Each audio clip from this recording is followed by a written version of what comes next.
जय श्री कृष्णा। राधे राधे। आइए सुनते हैं माघ मास महात्म्य का दूसरा अध्याय।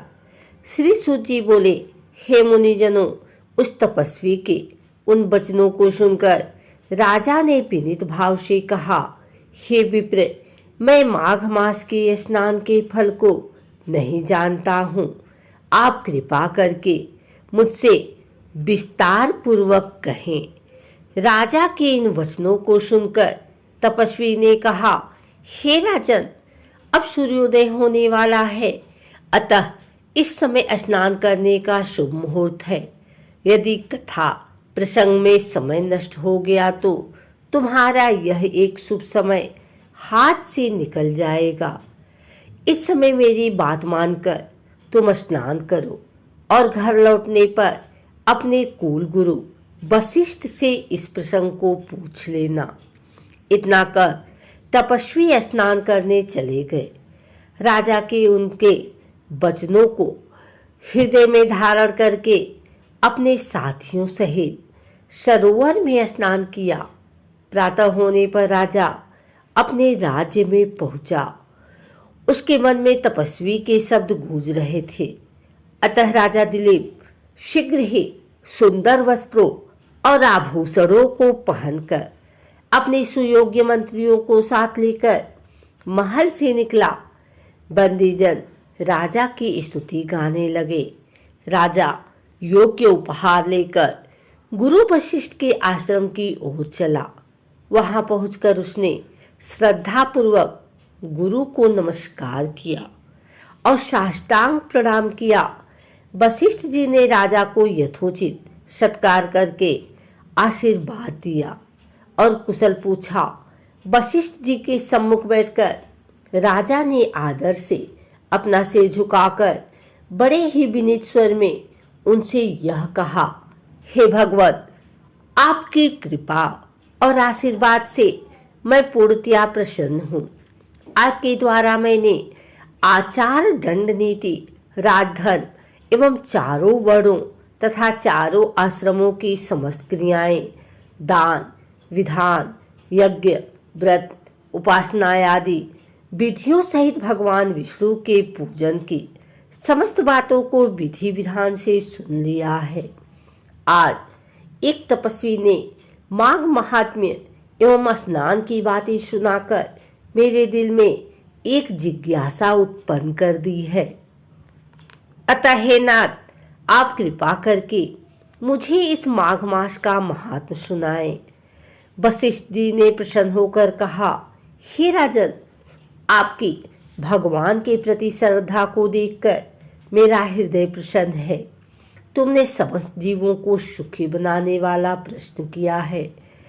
माघ मास परम पवित्र मास है, जो मनुष्य गौ, पृथ्वी, तिल, वस्त्र, स्वर्ण, अन्न आदि अन्य उत्तम दानों को बिना किए ही स्वर्ग जाने की इच्छा करता है, वह इस माघ मास में स्नान करके स्वर्ग प्राप्त कर सकता है। माघ मास में स्नान द्वारा प्राणी सीधा वैकुंठ जाता है। जो व्यक्ति त्रिरात्रि तक कृतचंद्रायण एवं पराक्रम व्रत के द्वारा अपना शरीर सुखाना नहीं चाहते, परंतु मन में स्वर्ग जाने की इच्छा रखते हैं, उन्हें माघ मास में स्नान करना चाहिए। वैशाख मास में होम और दान, कार्तिक मास में तप पूजन होते हैं, परंतु माघ मास में स्नान करने से विशेष प्रभाव है।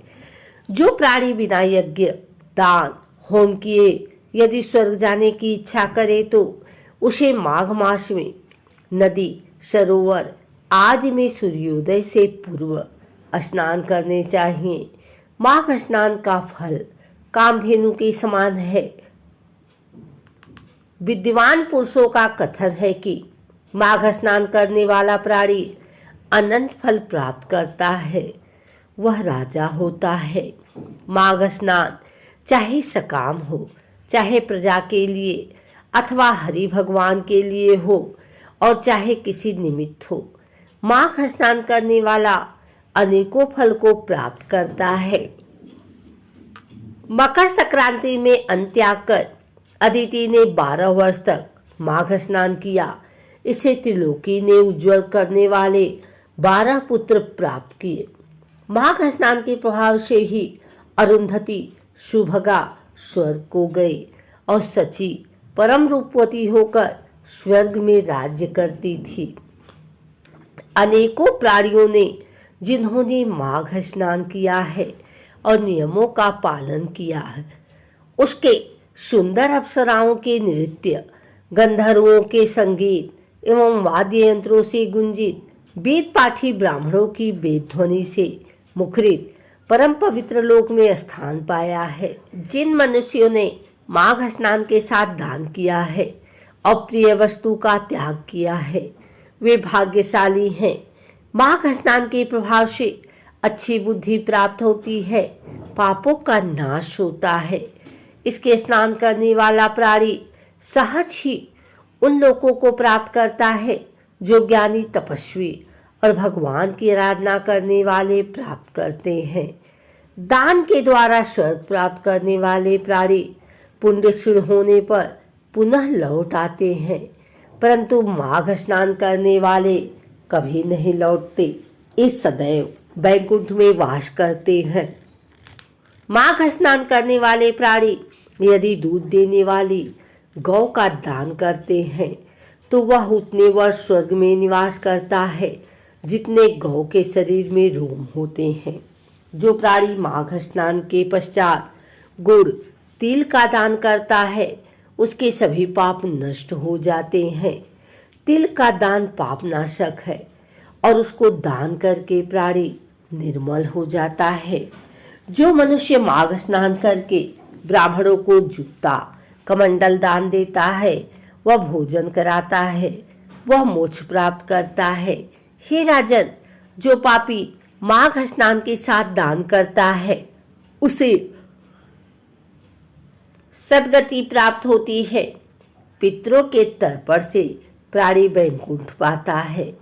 दान के द्वारा प्राणी के सभी पाप नष्ट हो जाते हैं और स्वर्ग मिलता है।